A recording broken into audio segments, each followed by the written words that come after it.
Welcome to another episode of FALATALKS. Today we are here at the Mangere Arts Centre to watch The Girl from NIUE Island, directed by Fala. Let's head on inside to check out what is happening. How did you find out about the show tonight?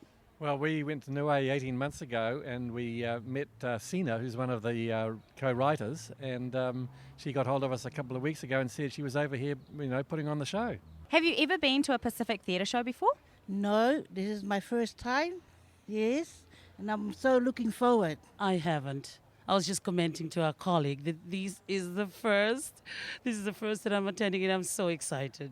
With Pacific theatre, how do you think that is different from any other form of theatre? Well, it's written by Pacific people, so we know our stories a little bit better than most.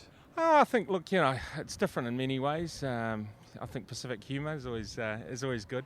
But it's just seeing our people representing and showing off their gifts and their talents. I think it's one way of promoting our traditional culture and all that. Just keep it alive, because there is talk at the moment that there's not much Niuean thing going around. Have you ever been to the island of Niue? No, I want to go to the Rock though. My girlfriend's just been over, but I really want to go to the Rock. We were just talking about it actually. I've been there a few times, and we're planning, but I go there for work and other duties. But I'd like to go there, in a family setting and just relaxing and enjoying the local, the local delicacies, the unga, which is one of my favourites, as well as just enjoying the island.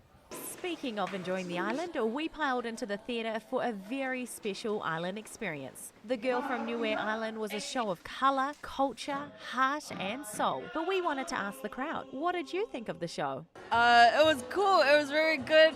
We understood all of it, and it was good to have one of our classmates in it. So it was really good, yeah. I loved it, absolutely loved it, and I think the audience did as well. Really buzzy atmosphere. What did you take out of the whole story?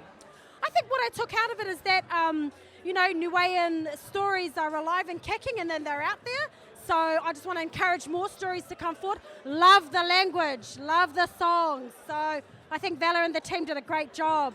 It was beautiful to hear that a pageant winner is a girl who stayed at home and looked after her nana, who was feeding chickens and pigs. It's like the Polly version of Cinderella. So you were a part of the show. What was it like being part of it? It was really nerve-wracking out there on stage. It was a really long and busy week, past few weeks that that's been leading up to this show.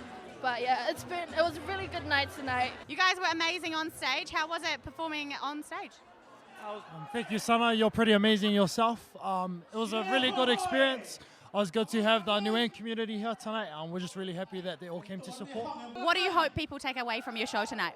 We want to try and capture that feel of being home at Niue, and then just, sort of transport them in a cheap way, cheaper than the flights, and then take them back home, just to remind them, what it feels like in it, their language, and I think just to give them a reminder of what our home is. Like, this is not our home, this is a temporary stop for us. So just for the Niueans to remember to go back home and be proud. It's been fun being here at the Mangere Arts Centre to watch The Girl from NIUE Island. It's a beautiful show. If you ever get the chance to see it, you definitely have to. Stay tuned, because next week for FALATALKS, we've got a little bit of a surprise for you. We'll see you then.